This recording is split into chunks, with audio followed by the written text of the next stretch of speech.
and pioneering naturopaths. For decades, Marcus has fought hard for the regulation and rights of naturopaths and natural health products, and he has established strong political networks in Australia to protect freedom of health choice. Under Marcus's leadership, Blackmore's has grown from a small range of natural remedies to becoming the #1 natural health company in Australia, recognized across the Asia-Pacific region as one of the most trusted brands in natural health. Marcus is known for his commitment to his employees, and Blackmore's world-renowned profit share scheme and the state-of-art Blackmore's campus on Sydney's northern beaches are a testament to the value he places on staff well-being. Marcus's generosity is demonstrated through the work of his philanthropic foundation that he runs with his wife Carolyn, which last year gifted $5 million to the National Institute of Complementary Medicine. To celebrate his 70th birthday 3 years ago, Blackmore's gifted a chair of integrated medicine at the University of Sydney in the name of Marcus's father and one of his great role models, Marcus Blackmore.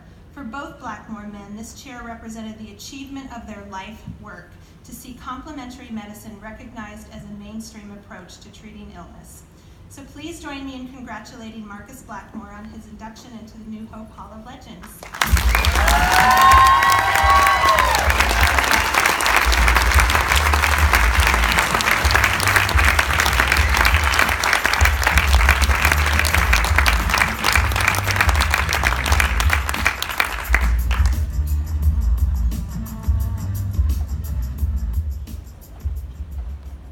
Thank you, Carlotta, for your most generous remarks. My mother would be very pleased to hear things like that about her son. In fact, I was in Boulder, Colorado, just 4 or 5 weeks ago, as a guest of my dear friend Doug Green, and who started all this for us, you might appreciate. And Doug took me around a number of stores in Boulder. He took me to Costco. I think these are all representative of what the changes happening in our industry. I couldn't believe the rows and rows of organic food in Costco. It was like a natural food store. We went to Whole Foods. They had 21 checkouts. That's 21 checkouts in basically what's a health food store. So that was pretty amazing for me. He took me to a dope shop. And my wife must have inadvertently said to the assistant in the shop, where you had to produce your passport to get in the front door. That was a bit unusual for retail. Anyway, she must have said something about not sleeping well, and I know she walked out of there with some, I don't know, gummies or cookies or something. I said to Caroline, I said, don't you bring those things back to Australia, we'll both end up in the calaboose. We then spent some time at New Hope, which was a morning at New Hope, talking about Asia and some of the things that are dear to us at Blackmore's. And we were Carlotta's guest, and that was a wonderful session. A couple of weeks later, I got an email from Carlotta inviting me to be part of this Hall of Legends. Well, I wasn't quite sure what a legend was.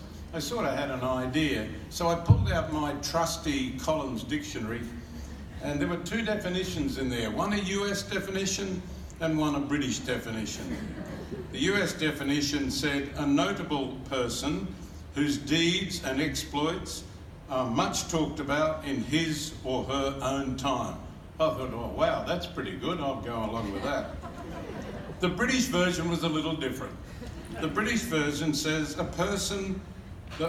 legend is a person whose fame and notoriety makes him or her a source of exaggerated and romanticised tales or exploits. Now,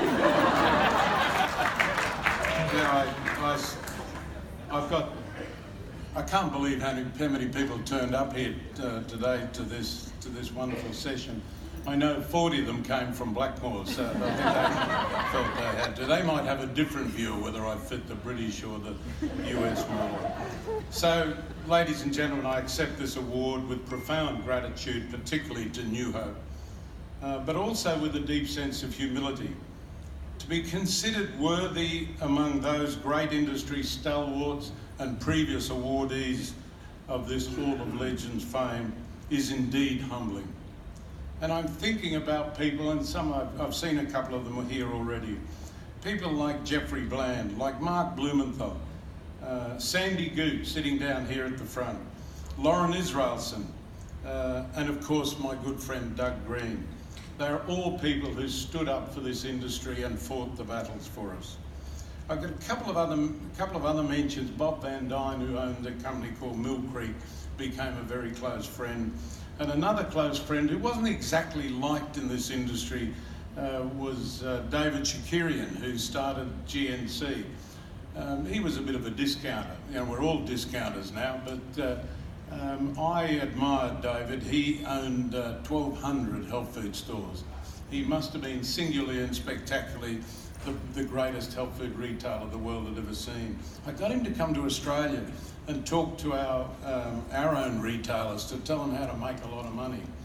He got up there, and I remember he flew in one morning, delivered the speech, and flew out the next day. And Australia's a fair hike, and never charged our industry association a cent.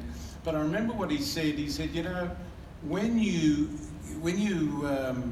if I was going to be new in this industry tomorrow, I'd find the biggest GNC store and I'd open up right opposite.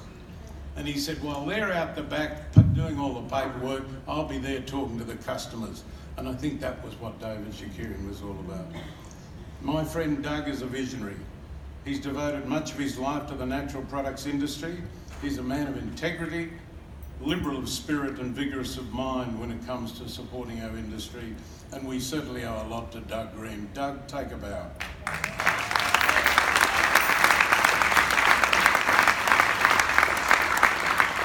Ladies and gentlemen, this honour is not just for me, but it should be shared by the people who have inspired me in my lifetime in this industry.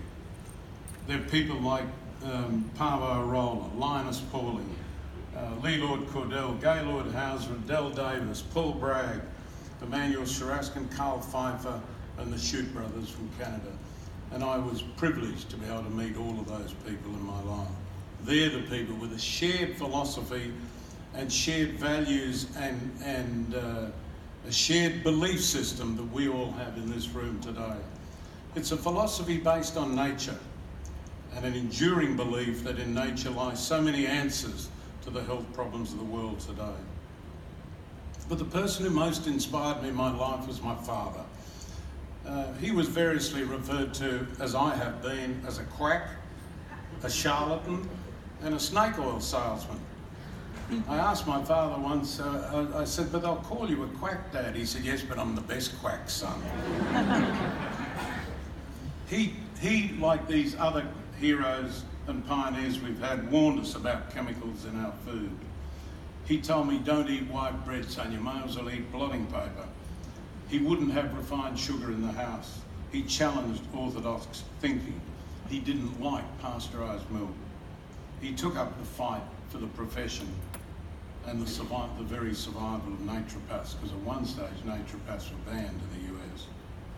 The beautiful thing about the philosophical belief system on which our industry and our professions were founded is that it is equally relevant today as it was in the days of my father. Ladies and gentlemen, we are part of an amazing industry, and I love being part of it. Thank you.